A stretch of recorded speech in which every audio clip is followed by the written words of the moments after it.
కొన్ని రహస్యాలు చీకట్లో మాత్రమే పుడతాయి. కొన్ని శాపాలు మన భయాల్లో ఊహల్లో మాత్రమే బ్రతికి ఉంటాయి. ఇలా అనుకుంటే పొరపాటే. జపాన్లో రైల్వే ట్రాకుల మధ్య పుట్టిన ఒక కథ ఏళ్ళు గడిచినా అలాగే ఉంది. దాని పేరు టేకే టేకే. ఇది కేవలం ఒక కథ కాదు, రక్తం గడ్డగట్టే ఒక నిజమైన కథ. అకీరా ఇయర్ ఫోన్స్ పెట్టుకొని రైల్వే ప్లాట్ఫామ్ పక్కనే ఉన్న ఒక నిర్మానుషమైన దారిలో వెళ్తూ ఉన్నాడు. అకీరా ఫోన్ చూసుకుంటూ నడుస్తున్నాడు. అతని వెనక ఉన్న చీకట్లో రైల్వే ట్రాక్ లైట్ వెలుగుల్లో ఏదో నల్లటి రూపం కదులుతున్నట్టు అనిపిస్తోంది. అకీరా అది గమనించాడు. ఆ రోజు అకీరా నైట్ షిఫ్ట్ ముగించుకొని ఇంటికి బయలుదేరాడు.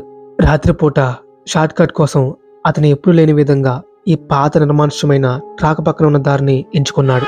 సడన్ గా అకీరా తన ఇయర్ ఫోన్స్ తీశాడు. ఏదో శబ్దం వచ్చినట్టు చుట్టూ ఆగి చూస్తాడు. ఏంటి ఆ శబ్దం? ఏమై ఉంటుంది అని అకీరా అనుకున్నాడు. అప్పుడే ఆ శబ్దం మళ్ళీ వినిపించింది. అది లోహాన్ని గరుకు నేలను రాస్తున్నట్టుగా ఉంది. నెమ్మదిగా మొదలై వేగం పుంజుకుంటుంది. ఆ శబ్దం ఇలా ఉంది: take take take take take. ఆ శబ్దం అకీరాకి స్పష్టంగా వినిపించింది. అకీరా గుండెలో దడ మొదలైంది. అతను భయంతో వెనక్కి చూస్తాడు. ఆ రైల్వే ట్రాక్ లైట్ వెలుగులో ఒక స్కూల్ యూనిఫామ్ వేసుకున్న అమ్మాయి నడుము వరకే ఉన్న ఆకారం వేగంగా తన చేతులపై పాకుతూ వస్తోంది. ఆమె వెనుక భాగం కట్టయిపోయింది. రక్తం, మాంసం నేలకు తాకుతూ వస్తోంది. ఆమె నల్లటి జుట్టు ఆమె మొహాన్ని కప్పేసింది. ఆమె చేతిలో ఒక కొడవల కూడా ఉంది. ఆ దృశ్యం చాలా భయంకరంగా ఉంది. అకీరా భయంతో వణికిపోతూ, ఇంతకీ మీరు ఎవరు అని అడిగాడు. టేకే టేకే శబ్దం ఇంకా పెరిగింది. మరింత వేగంగా అతని వైపుకు పాక్కుంటూ వస్తోంది. అకీరా భయంతో అరుస్తూ ప్రాణ భయంతో ముందుకు పరిగెత్తాడు. టేకే టేకే అతని వెనకాలే వస్తుంది. ఆ టేకే టేకే శబ్దం పరుగు శబ్దం కంటే కూడా వేగంగా ఉంది. అకీరా పరిగెడుతూ, లేదు లేదు, ఇది కేవలం కథ అనుకున్నా, దేవుడా కాపాడు, నన్ను కాపాడు ఇలా అనుకుంటూ వెనక్కి తిరిగి చూశాడు. ఆ టేకే టేకే కనిపించలేదు. అమ్మయ్యా అని అనుకుంటూ ముందుకు చూశాడు. అంతే, ఆ టేకే టేకే తన ఎదురుగానే ఉంది. ఆ ఆకారానికి కాలు లేవు. అయినా ఆమె వేగం ఊహకు కూడా అందదు. ఆ భయంకరమైన రూపాన్ని చూసేసరికి వెనక్కి తిరిగి కింద పడిపోయాడు. ఆ టేకే టేకే అకీరా వద్దకు వస్తుంది. ఆ భయంకరమైన గోళ్ళ శబ్దం, నేలకు రాసుకుంటూ నెముకల శబ్దం దగ్గరగా వినిపిస్తోంది. నా కాళ్ళు ఎక్కడా అని అకీరాని అడిగింది. ఆ గొంతు వినగానే తన శరీరం చలించుకుపోయింది. టేకే టేకే తన కొడవలను పైకెత్తింది. అకీరా మెడకు గురిపెట్టింది. అకీరా కళ్ళు మూసుకొని భయంతో వణికిపోతున్నాడు. నువ్వు నా కథను విన్నావు కదా, మరి నా కాళ్ళు ఎక్కడ దాచావు? చెప్పు చెప్పు అని ఆ టేకే టేకే అడిగింది. తన చిన్నప్పుడు దీని గురించి ఎన్నోసార్లు కథలు విన్నాడు.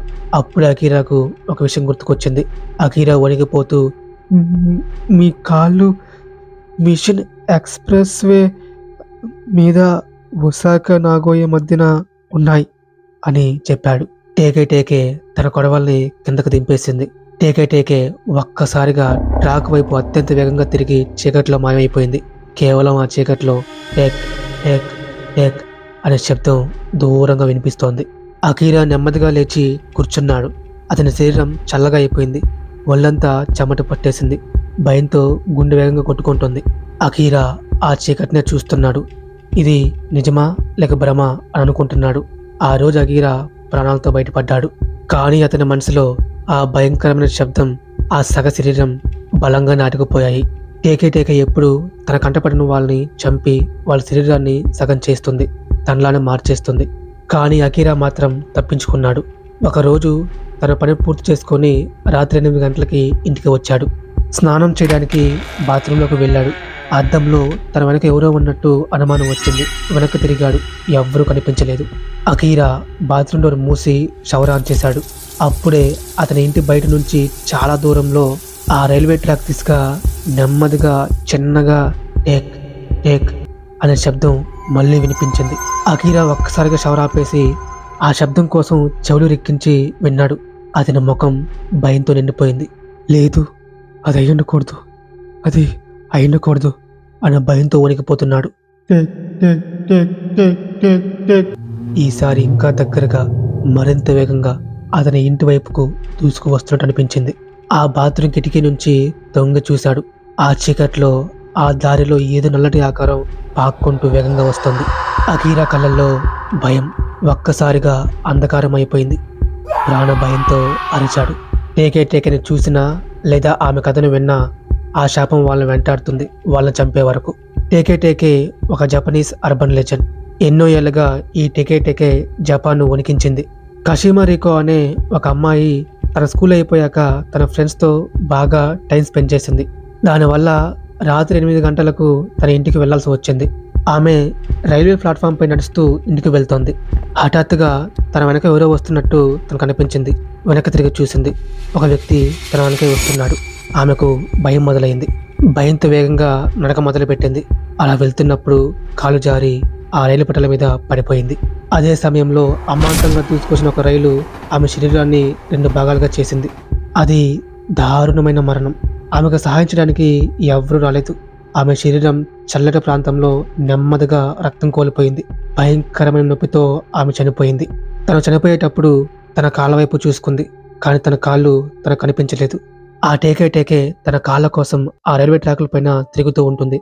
ఆ సమయంలో ఆమె కంటపడితే వాళ్ళ ప్రాణం గాల్లో కలిసిపోయినట్టే. ఈ స్టోరీ ఎలా అనిపించిందో కమెంట్ చేయండి. ఇలాంటి రియల్ మరియు థ్రిల్లింగ్ హర్రర్ స్టోరీస్ కోసం ఈ ఛానల్ సబ్స్క్రైబ్ అయ్యి బెల్ ఐకాన్ ఆన్లో పెట్టుకోండి. నాకు సపోర్ట్ చేయండి. ఇంకా ఇలాంటి ఎన్నో కథలను మీ వద్దకు తీసుకొస్తాను. Thank you.